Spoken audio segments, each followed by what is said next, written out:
में रखा तो जिस साहब आपने बागौर सब ये इलाका के ज़िम्मेदार लोगों की बातें सुनी और ये बिल्कुल सही बात है। जो इन्होंने जहाँ जो भी डिमांडें रखी हैं मैं सबको एंडोर्स करता हूँ। मेरी आप भाइयों से भी एक गुजारिश है कि जब हमारे काम चलते हैं ड्यूरिंग एग्जीक्यूशन जिसको हम बोलते हैं उसमें हम खामोश रहते हैं। जब काम कंप्लीट हो जाता है तो उसके बाद हम उस पर उंगलियां उठाते हैं तो उसका फ़ायदा कुछ नहीं होता। आप लोगों ने कोऑपरेट करना है। यही लोग हैं ऑफिसर, चाहे वो अवामी हुकूमत हो या गवर्नर राज हो, किसी राज में भी हों, इन्हीं लोगों ने काम करना है और हमने इनको कोऑपरेट करना है।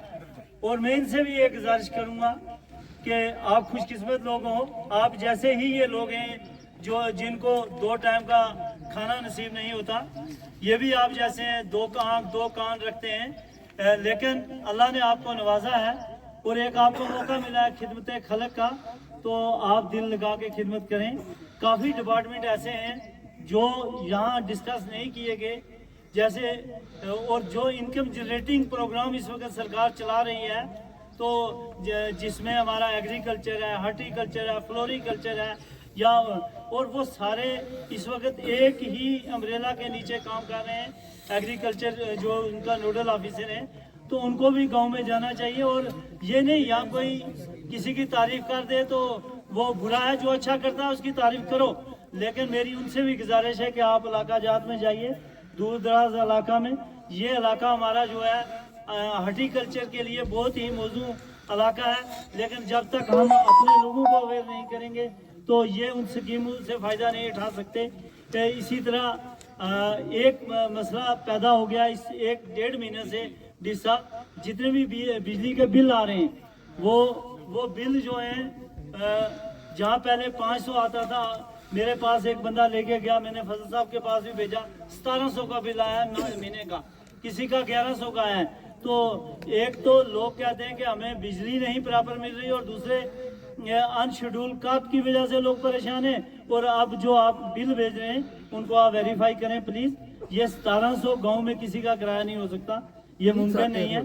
तो वो मैंने वेरीफाई किया, वो दोनों की मीटर लगा है, रीडिंग आगे चल रही है। अब वो कवर कर रहे हैं थोड़ी थोड़ी डाल के वो। अब ये है कि उसको आप देख लें, गरीब लोग हैं, ये किराया नहीं, तो ये तो अभी इस इंतजार में थे 200 यूनिट हमें फ्री मिल रही है, तो हम तो उस खुशी में, तो आप पहला ही किराया बढ़ा दिया आपने, तो इसलिए ये आप नज़रसानी करें। उसके अलावा जेजेएम की स्कीमें जो हैं और खासकर एनआरडी डब्ल्यूपी की भी, वो भी ऑन गोइंग स्कीमें हैं। आप जहां कम से कम पैसा लगता है, डिस साहब आप बाहर चले गए थे, एक्शन साहब कह रहे थे कि 2-3 लाख रुपया हमें वहाँ लगता है, अगर वो हो जाए तो हम उसको कंप्लीट कर सकते हैं। तो अगर ये इतना पैसा जनाब कर देंगे तो ये फंक्शन हो जाएगी, कम से कम 100-150 घर जो है उनको पानी मिल जाएगा।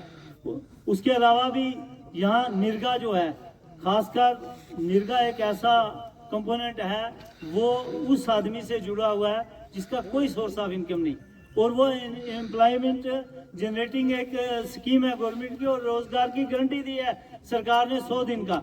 उसमें होता यह है कि डिले करते करते लास्ट पे उसके दिन बच जाते हैं 20 या 25 या 30, कहते हैं जी बस अब साल में ये 20 दिन पे लेके उसको ख़त्म कर देते हैं।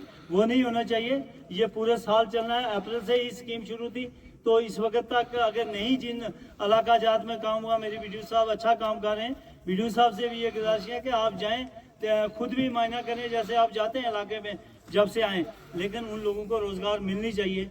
आज यहाँ से लोग माइग्रेशन करके पंजाब जाते हैं, हिमाचल जाते हैं, दूर दराज इलाका में, तो अगर उनको यहाँ रोज़गार मिल जाएगी तो इससे बड़ा बेहतर और क्या होगा। बाकी जो हमारी एक सरल जंदरोला रोड है, जो केबल का काम हुआ था, उस पर भी शायद पैसा मिला है एक्शन साहब आपको, तो उसका करें, आप टेंडर लगवाएं। जो आइटमें ज़रूरी है उनका टेंडर लगवाना, ऐसे नहीं दोबारा खड़ी कर देना।